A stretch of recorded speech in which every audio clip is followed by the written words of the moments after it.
Hi and welcome again. This is Sean, and on my profile we're going live talking about leadership and the no fluff, results only.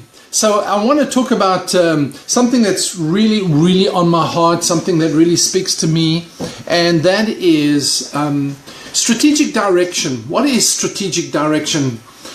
Strategic direction to me is values.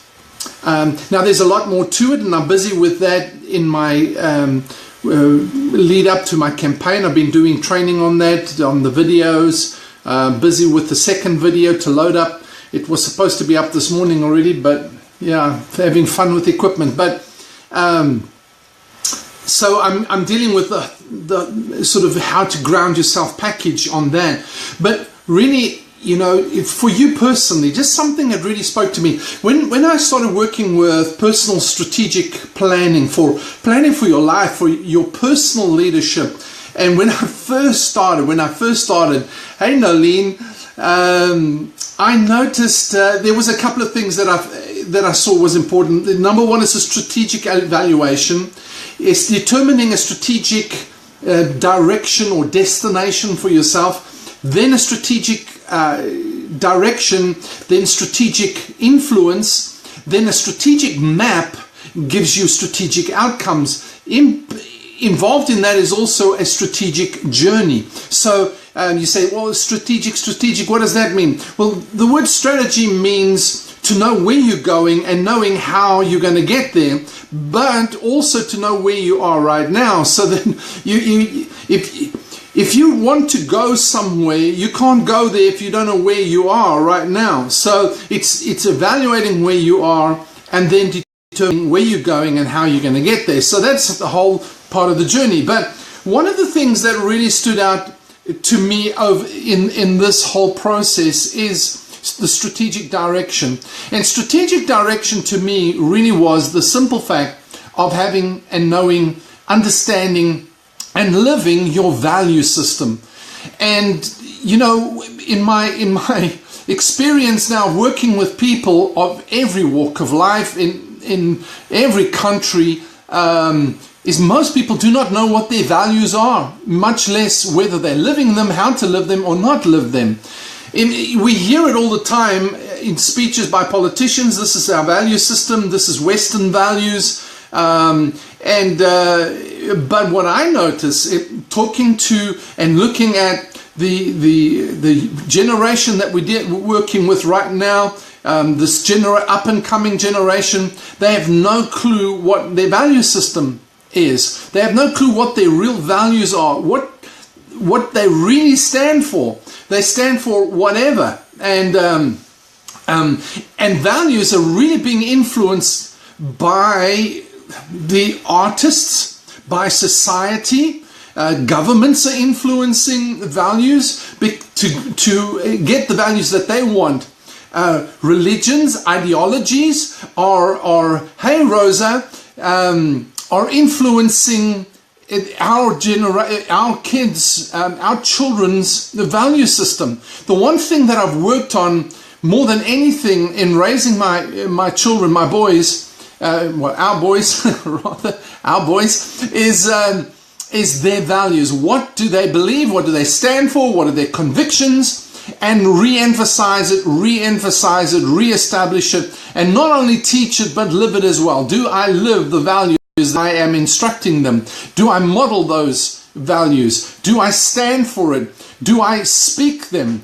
Do I draw the line? Is it my standard? You know, because values will cause you to persevere and thrive when things are falling apart. When things get difficult, your values cause you to stand when everything else is falling apart. But like I say, there's an attack on our value system for this generation is, you know, because if your values can be nullified, if your values can be made void, hey Regina, if your values can be reduced, if your values can be paralyzed, if you can be ignorant of your values, then, you know, society can introduce or or artists, celebrities, whoever can introduce whatever value system they think you need to have. Television, media begins to introduce values. They're bombarding us with values all the time through their reality shows. And I don't want to be crying now and be negative. That's not the point. The point is that what we've got to understand is that if we don't know, if we don't understand, and we don't live our values, then we are going to be ignorant of our value system, and it's easy to have our values replaced by whatever values they want to put in there. So, we have to really engage ourselves for our values. What is our values in our home? What is our values in that we're putting into our children? What are we revealing, showing them? What are we living? What are we teaching? And then, what values do we have in our businesses, in our job? What values do we have in our society, in our nation? In our culture, because values drive our culture. How we behave is motivated. How we behave is not just motivated, it's driven by our values. So how we behave in our culture is driven by a value system. And if we are if we're not happy with our culture, then we've got to go back to our values and say, we can talk about Christian values, we can talk about Western values, but are we living them? Are we really, do we stand for them? Do we know what they are? Are we really convinced of it? Are we passionate about it? Do we know what it looks like to behave those values? Are we behaving those values? Because if we don't, then what's going to happen is something else will come in, they will nullify it and replace it, and we won't even know. We are assimilating to a new value system, and when we assimilate to a new value system, we're assimilating to a new culture. And then we end up with something, we look around us and say, I didn't sign up for this. This is not what I wanted my children to grow up in. But we allowed our value system to be eroded and become impotent. And so we've got to learn to stand up and stand for what we believe in. As a person, thank you. Thanks, Regina. As individuals, walking out our strategy, as business people, whether we are leaders, whenever we are leaders, we're always leaders. And that's what leadership is. Leadership starts with knowing your values and living your values and not imposing values. You see, that's the thing is, I just immediately get my hair up when people try and impose on me their value system when they haven't considered mine. Two words that I believe are very important in the whole process. One is consideration and the other one is courage. You need the courage to live your values, to stand for your values, not compromise your values. What you compromise to keep, you will lose in the end. So don't compromise your values. Be courageous, bold to stand for something, stand for your values. If you don't know what they are, sit down and work out what are your values. You've got to know what your values are. Stand for them. And then secondly is consideration. Why consideration? We need a lot more consideration in this world. One, because I need to be courageous in my values, but I need to be considerate of others. Now, I'm not talking about a compromise. I'm not talking about just laying down and accepting. Hey, Michael, good to have you on. And Andre, thank you for being here. Hey, Edith. I'm not just saying we need to respect it, but we've got to be considerate of others' values, which means I open my heart to understand where they're coming from. Everybody's had a journey. Everybody's traveled the road. Everybody has got something that they've had to go through.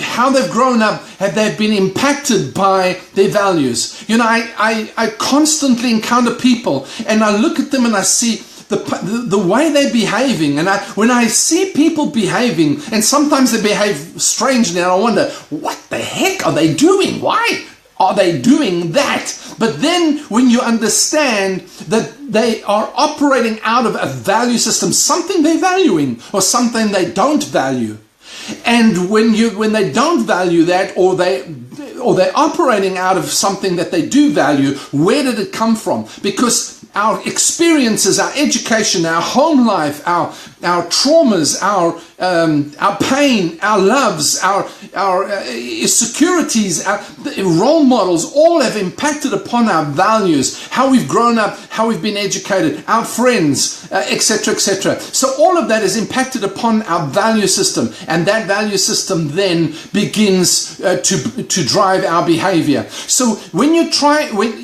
try and change people's behavior. Look at their values, and that's why we need to be considerate of where they're coming from. We can help them, but we can't impose on them. And that's the thing. I have a problem when people try and impose values on me and my family, on my society. But I look around where I'm living right now, and I look and see how the value system of this nation has been eroded to the point that people don't even know what you're talking about anymore. And we need our values to speak so loudly that when we're in a compromising situation, when we're in a difficult situation, those values will speak to us clearly, and we will not compromise. We will not compromise. Our values will speak so clearly that we can hear it when we sleep. It guides us when we hey Anna, it guides us when we are walking. Your values are critical and very important to your life, your strategy, and to your leadership. And so I want to encourage you with that today. There's a lot more I can talk about values, but I want to leave that with you today. That's my thought for today. And live strong, be bold. You are the leader. Cheers. Thanks for being with me.